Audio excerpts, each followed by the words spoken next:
Hashtag no filter.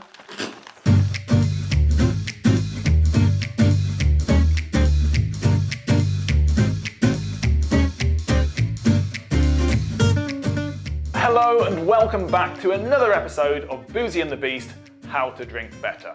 To decant or not to decant? That is the question. Libby, mind your language please. This is supposed to be a family-friendly, smut-filled show about alcohol.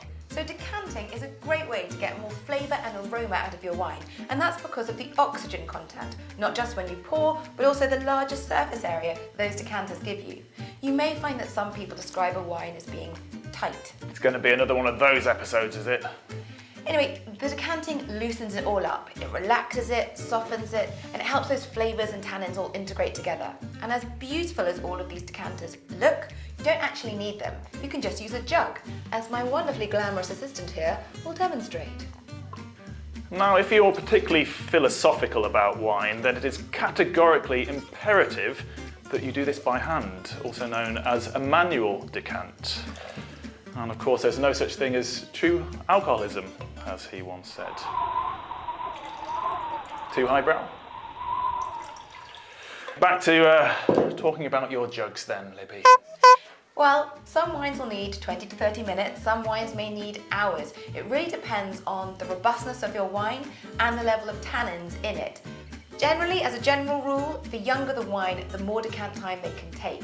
And there's a caveat to this, that if you've had a wine that's been aged for a really long time, like years and years and years and years, then that can actually become more delicate and fragile in the bottle, in which case you shouldn't decant it for too long, otherwise you'll just lose all of those flavours and aromas.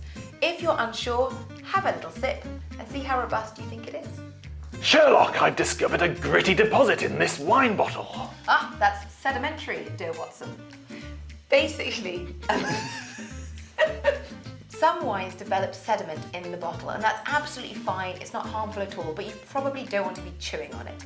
So if you know there's going to be some sediment in your bottle, stand it upright for at least an hour so that all that sediment falls to the bottom. And then when you're pouring the wine, you'll find that towards the end of the pour, it'll hit the shoulder, just like it has done here, and you'll be able to pour more gently when you're decanting the wine and not get that in the glass or the decanter.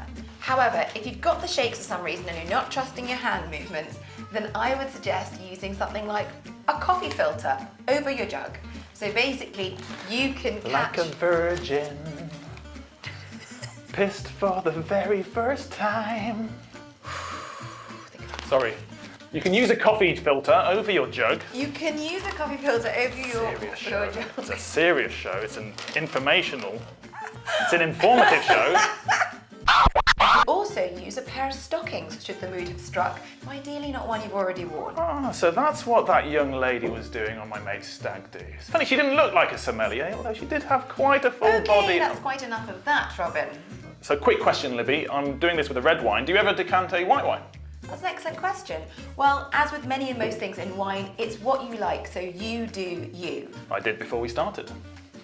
Anyway, white wines can be decanted because they still have the flavours and aromas that will benefit from a little bit of oxygen contact, particularly the more full-bodied and aromatic whites. Just be careful not to let them warm up too much. Pause for thought. Cheers. Cheers.